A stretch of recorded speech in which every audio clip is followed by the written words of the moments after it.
So then, in the metaphysical sphere, the mystic is the one who feels that everything that happens is in some way harmonious, is in some way right, is in some way an integral part of the universe. Now, when we transplant or translate that into the moral sphere, the sphere of human conduct, the equivalent is this: there are no wrong feelings.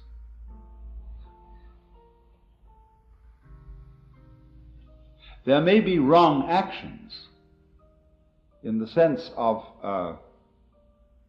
actions contrary to the rules of human communication. But the way you feel towards other people, loving, hating, etc., etc., there aren't any wrong feelings. And so to try and force one's feelings to be other than what they are is absurd, and furthermore dishonest.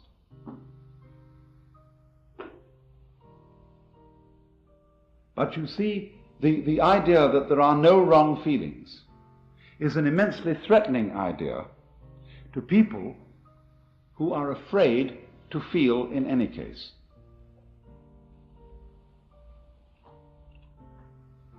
And this is one of the peculiar problems of our culture, that we are terrified of our feelings because they take off on their own. And we think that if we give them any scope, and if we don't immediately beat them down, they will lead us into all kinds of chaotic and destructive action. It's so funny that we in our Western culture today say that kind of thing. We who do more chaotic and reckless kind of action than anybody ever did.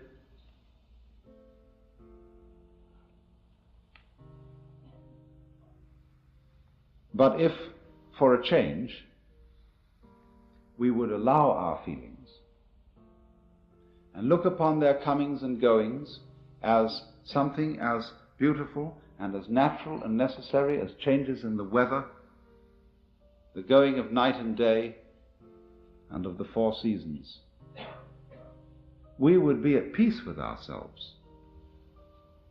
Because what is problematic for Western man is not so much his struggles with other people and their needs and their problems as his struggle with his own feelings, with what he will allow himself to feel and what he won't allow himself to feel.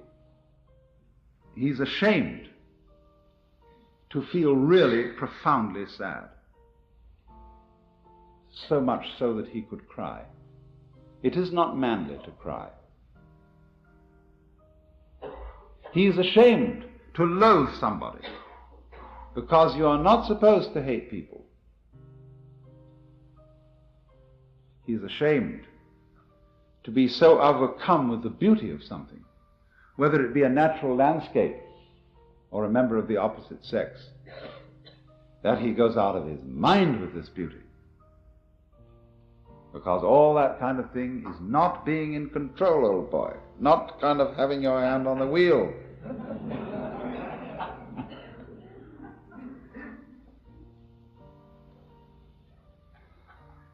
But it is because, you see, we don't go with that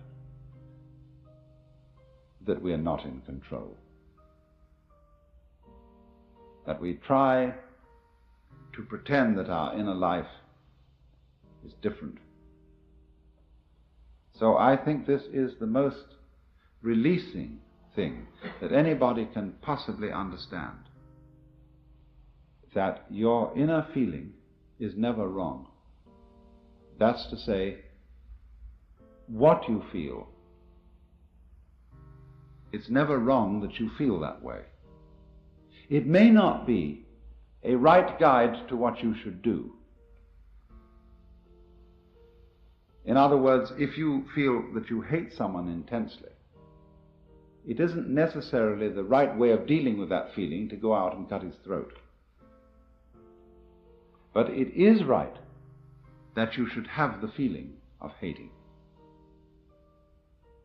or of being sad, or of what? Frightened, terrified, whatever it is. For you see, when a person comes to himself, he comes to be one with his own feeling. And that is the only way of being in a position to control it. It is in exactly this way that the sailor always keeps the wind in his sails. Whether he wants to sail with the wind or whether he wants to sail against the wind, he always uses the wind. He never denies the wind. Well, and it's exactly that same sense that a person has to keep going with his own feeling. Whether he wants to act as the feeling obviously suggests or act in a different way, he has to keep the feeling with him, because that's his own essential self. But when he attempts simply to sail against the wind, he's lost himself. He's become just a kind of empty mask which hasn't got any real life behind it. And all its protestations of love and goodwill are hollow. So you see, it is in the most basic, simple situation. A mother has a child. She got it by accident, you know? And she thinks, oh heavens, now I'm all tied up, full of responsibility and so on, I can't stand it. So I really didn't want to have it, and no, I mustn't think that thought. All good mothers naturally love their babies. And so when she gets the baby, she says, darling, I love you, but her milk is sour. And the baby gets the other message. And the baby's mixed up. So, to sum up, what the mystic primarily feels is the divinity, the glory of whatever is.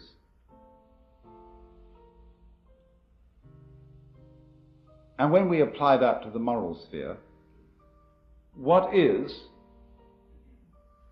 what one feels genuinely. And this must always be admitted, always allowed. It doesn't mean to say, let me emphasize this, it doesn't mean that we always are therefore compelled to act upon the basis of what we feel. That is to say, to kill the person we hate. Hatred does not necessarily lead to violence. It is unacknowledged hatred that leads to violence. Honest hatred can be expressed in much simpler ways.